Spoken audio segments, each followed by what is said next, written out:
They called him ओजी, यानी कि ओजस गंभीरा। ये हमारे कैरेक्टर का नाम है जो बहुत ही पावरफुल है। जैसा कि आप लोग जानते हो कि साउथ के जितने भी हीरो हैं वो अपनी फिल्म के अंदर by default he super soldier serum लेकर ही पैदा होते हैं। तो इस फिल्म में भी जो ओजी कैरेक्टर है वो सुपर सोल्जर सीरम के साथ ही पैदा हुआ जापान के अंदर, और उसने वहाँ पर कटाना से फाइट करना सीखा और उसने बहुत बड़ा स्कूल खोल लिया ये सिखाने का, और उसने बहुत सारे लाचार लोगों की मदद करी गुंडों से बचाने में, जिसमें से प्रकाश राज का कैरेक्टर भी एक है। वो किसी दुविधा में फंस जाता है, इस पर बहुत सारे जापानीज गैंग हमला कर देती हैं, और हमारा ओजी, हमारा हीरो जब 13-14 साल का था उसी उम्र में उसने प्रकाश राज के कैरेक्टर को बचाया बुरे लोगों से और उनका सर्वनाश कर दिया, और उनको वचन दिया कि जब भी आप प्रॉब्लम में होंगे मैं आपकी रक्षा के लिए हमेशा तैयार रहूंगा। इसी बीच हमारा प्रकाश राज मुंबई में एक बंदरगाह का मालिक हो जाता है। उस बंदरगाह पर दूसरे गैंग की नजर होती है और वो प्रकाश राज के घर वालों को मारने ही वाला होता है, लेकिन हमारा हीरो बड़ा होने के बाद इनकी फिर से मदद करता है, और उसके बाद वो 15 साल के लिए इनको छोड़कर चला जाता है दूसरे शहर में, क्योंकि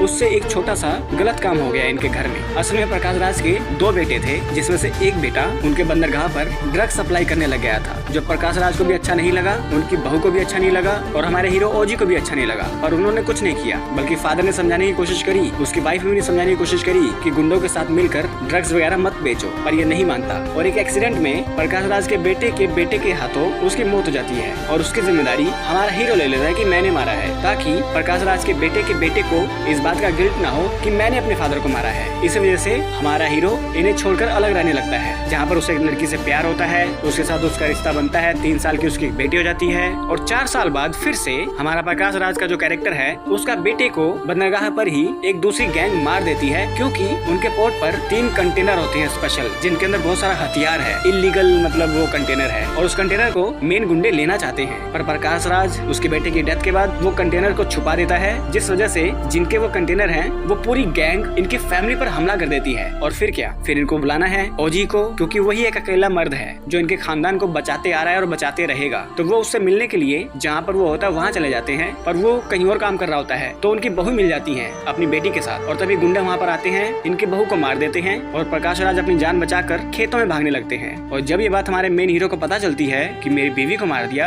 और प्रकाश राज के खानदान को ये कुछ गुंडों ने अपने कब्जे में लिया हुआ है, तो वो अकेला ही इन सबको बुरी तरह से पेल देता है। उसके बाद वो मुंबई में वापस आता है, जो पोर्ट गुंडों ने कब्जा रखा है वो लेता है, और जो कंटेनर है उन्हें छुपा कर रखता है, और जो मेन गुंडा है उसके भी 2 बेटे हैं, और उन्होंने प्रकाश राज की बहू और सारे रिश्तेदारों को पकड़ के रखा है एक जगह पर, और हमारा अकेला हीरो जिसने सुपर सोल्जर सीरम ले रखा है वो इन सबको पेल देता है। बार बार इनकी लड़ाई होती रहती है। फिर वही जो हर फिल्म में होता है, लास्ट में गुंडे लोग आमतौर पर हीरोइन को किडनैप कर लेते हैं अपने पास, जिससे वो हीरो को मार पाए। पर इस फिल्म में हीरोइन मर चुकी है, तो बची है उसके 3 साल की बेटी, तो गुंडे लोग उसकी बेटी को पकड़ लेते हैं, और हमारा अकेला हीरो 300-400 लोगों को अकेला ही जाकर पेल देता है और अपनी बेटी को बचाता है। और प्रकाश राज के कोई बेटे नहीं बचे, तो प्रकाश राज ओजी को अपना वारिस बना लेता है और पूरे मुंबई पर राज करता है। और हमें दिखाया जाता है कि इसका सेकंड पार्ट भी आएगा, और ये फिल्म साहो से कनेक्टेड है, क्योंकि इस फिल्म के अंदर हमें एक और कैरेक्टर इंट्रोड्यूस किया गया, रॉय, जो कि साहो फिल्म के अंदर जो हमारा हीरो है प्रभास, रॉय उसका फादर था। और रॉय अपने बेटे प्रभास को जब छोटा था तो उसने क्यों दूर भेजा था